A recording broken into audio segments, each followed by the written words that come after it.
Hello seventh class. अब हमारा हम नया चैप्टर शुरू करेंगे, जीवों में श्वसन।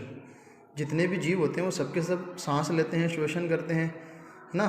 तो हमें श्वसन की ज़रूरत क्यों होती है? सबसे पहला सवाल तो ये कि हम सांस लेते ही क्यों हैं, है ना। श्वसन की ज़रूरत क्यों है? तो सबसे पहले देखो कि हम दूसरे पार्ट में पढ़ चुके हैं कि सभी जीव सूक्ष्म इकाइयों के बने होते हैं जिन्हें कोशिका कहते हैं ना। हमारा शरीर जो है छोटी छोटी कोशिकाओं से मिलकर बना होता है। कोशिकाएं मिलकर उत्तकों का निर्माण करती है ना। उत्तक मिलकर के अंगों का निर्माण करते हैं और अंगों से फिर शरीर का निर्माण होता है ना। तो सभी जीव सूक्ष्म इकाइयों के बने होते हैं जिन्हें हम कोशिकाएं कहते हैं। और कोशिका ही जीव की सबसे छोटी क्रियात्मक एवं संरचनात्मक इकाई होती है। तो छोटा प्रश्न यहाँ पे ये खड़ा होता है हमारा कि जीव की सबसे छोटी संरचनात्मक एवं क्रियात्मक इकाई क्या होती है? तो क्या होती है? कोशिका। या कोशिका किसे कहते हैं? तो जीव की सबसे छोटी संरचनात्मक एवं क्रियात्मक इकाई को ही कोशिका कहते हैं। अब जीव की प्रत्येक कोशिका पोषण, परिवहन, उत्सर्जन और जनन जैसे कुछ कार्यों को संपादित करने में कुछ न कुछ भूमिका निभाती है ना। इन कार्यों को करने के लिए कोशिका को ऊर्जा की आवश्यकता होती है। अब जो भी काम करेंगे तो उसके लिए ऊर्जा तो लगेगी, है ना। अब ये ऊर्जा आती कहाँ से है? इसके लिए हम क्या करते हैं? खाना वगैरह खाते हैं ना। तो यहाँ तक कि हमें खाना खाते, सोते अथवा पढ़ते समय भी ऊर्जा की आवश्यकता होती है। लेकिन यह ऊर्जा आती कहाँ से है? तो क्या आप बता सकते हैं कि आपके माता पिता आपसे नियमित रूप से भोजन करने के लिए आग्रह क्यों करते हैं? तो ये ऊर्जा जो हमें मिलती है ना, ये भोजन करने से मिलती है। अब भोजन खास करने से सीधे ऊर्जा नहीं प्राप्त हो जाती। भोजन जब हम कर लेते हैं तो भोजन हमारे स्टोमक में जाता है, यानी कि आमाशय में जाता है ना। फिर उसका वहाँ पर विखंडन होता है। तो भोजन में संचित ऊर्जा शोषण के समय निर्मुक्त होती है। यानी भोजन में जो ऊर्जा संचित होने का मतलब जो होती है उसके अंदर में स्थित होती है। भोजन में जो ऊर्जा होती है जब हम सांस लेते हैं, शोषण करते हैं तो उस समय बाहर निकलती है। निर्मुक्त होना बोलते हैं बाहर निकलने को। तो अतः सभी जीवों को भोजन से ऊर्जा प्राप्त करने के लिए शोषण की आवश्यकता होती है। तो बात आई थी, पहला पॉइंट यही है कि हम शोषण क्यों करते हैं। तो शोषण क्यों करते हैं? सभी जीवों को भोजन से ऊर्जा प्राप्त करने के लिए शोषण की आवश्यकता होती है और इसीलिए हम शोषण करते हैं। और शोषण के प्रक्रम में होता क्या है कि जाने क्या क्या काम होते हैं। तो शोषण के प्रक्रम में एक तो क्या करते हैं कि हम सब पहले सांस द्वारा वायु को अंदर लेते हैं। सांस लेंगे तो क्या जाएगी? वायु शरीर के अंदर जाएगी। आप जानते हैं कि वायु में ऑक्सीजन होती है, बिल्कुल ना। जब हम सांस अंदर लेते हैं तो वायु के साथ में ऑक्सीजन हमारे शरीर में जाती है। फिर हम सांस छोड़ते हुए वायु को शरीर से बाहर निकालते हैं।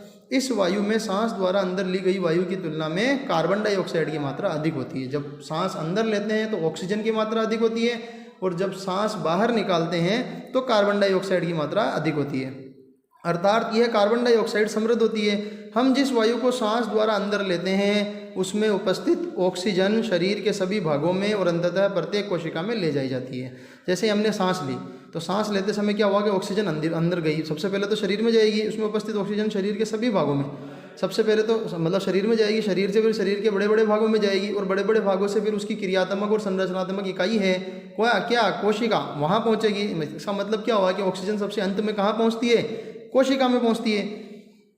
कोशिकाओं में यह ऑक्सीजन भोजन के विखंडन में सहायता करती है। अब कोशिका में ऑक्सीजन पहुंच गई, है ना। अब वहाँ पर ये काम क्या करती है कि कोशिकाओं में यह ऑक्सीजन भोजन के विखंडन में सहायता करती है। यानी भोजन को विखंडित करने में, छोटे छोटे भागों में तोड़ने में। जैसे हम जो भोजन करते हैं उसके अंदर जटिल पदार्थ होते हैं, जटिल पदार्थों को सरल पदार्थों में तोड़ा जाता है पहले। तो कोशिका में भोजन के विखंडन के प्रक्रम में क्या होगा? ऊर्जा मुक्त होगी। कोशिका में जब ये भोजन का विखंडन होगा तो इस प्रक्रिया में क्या होगा कि ऊर्जा मुक्त होगी और इसे ही क्या बोलते हैं? कोशिकीय शोषण बोलते हैं। तो प्रश्न बन गया हमारा, कोशिकीय शोषण किसे कहते हैं? तो कोशिका में भोजन के विखंडन के प्रक्रम में ऊर्जा मुक्त होती है, इसे कोशिकीय शोषण कहते हैं। सभी जीवों की कोशिकाओं में कोशिकीय शोषण होता है। जितने भी जीव हैं इन सभी की कोशिकाओं में कोशिकीय शोषण होता है। तो कोशिका के अंदर भोजन जो होता है, कोशिका के अंदर भोजन जो ग्लूकोज जिसको हम बोलते हैं, ऑक्सीजन का उपयोग करके कार्बन डाइऑक्साइड और जल में विखंडित हो जाता है। जब ग्लूकोज का विखंडन ऑक्सीजन के उपयोग द्वारा होता है तो यह वायवीय शोषण कहलाता है। और जब ऑक्सीजन की अनुपस्थिति में भोजन का विखंडन होता है, भोजन विखंडित होता है, तो यह अवायवीय शोषण कहलाता है। तो यहाँ से हमें ये पता चला कि कोशिकीय शोषण जो है वो दो प्रकार का होता है। एक तो वायवीय शोषण कहलाता है और एक अवायवीय शोषण कहलाता है। तो होता क्या है कि कोशिका के अंदर भोजन ऑक्सीजन का उपयोग करके कार्बन डाइऑक्साइड और जल में विखंडित हो जाता है। जब यह ऑक्सीजन की उपस्थिति में होता है तो हम हम जो है वायु, अच्छा प्रश्न हमारा यहाँ बनता है कि कोशिकीय शोषण कितने प्रकार का होता है, तो 2 प्रकार का होता है, वायवीय शोषण, अवायवीय शोषण।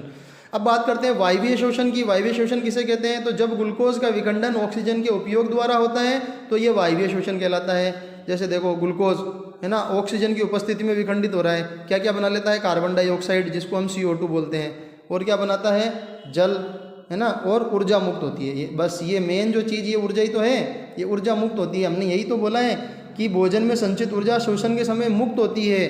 तो जब ये ऑक्सीजन की उपस्थिति में होता है ये कार्यक्रम, तो इसको हम बोल देते हैं वायवीय शोषण, और ऑक्सीजन की अनुपस्थिति में होता है तो इसे बोल देते हैं हम अवायवीय शोषण। ये देखो अवायवीय, ऑक्सीजन की अनुपस्थिति में alcohol plus carbon dioxide plus ऊर्जा, ये बनेगा।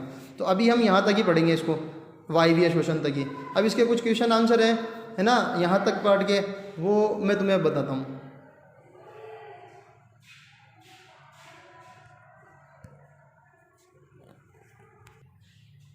देखो पहला क्वेश्चन हमारा क्या बना, कोशिकीय शोषण किसे कहते हैं। तो कोशिका में भोजन के विखंडन के प्रक्रम में ऊर्जा मुक्त होती है, इसे हम क्या बोल देते हैं, कोशिकीय शोषण बोल देते हैं। अच्छा, इससे पहले एक प्रश्न ये भी खड़ा होता है कि हम शोषण करते क्यों हैं। तो जितने भी जीव हैं, जैसे हम भी सजीव हैं, जितने भी सजीव होते हैं सभी जीवों को भोजन से ऊर्जा प्राप्त करने के लिए, अब जो भी हम काम करते हैं ना, जितना भी एक्टिविटी होती है, इन सब के लिए ऊर्जा लगती है। तो सभी जीवों को भोजन से ऊर्जा प्राप्त करने के लिए शोषण की आवश्यकता होती है, इसीलिए हम शोषण करते हैं। ऊर्जा प्राप्त करने के लिए क्या करना पड़ेगा, शोषण करना पड़ेगा। तीसरा प्रश्न है कि कोशिकीय शोषण कितने प्रकार का होता है।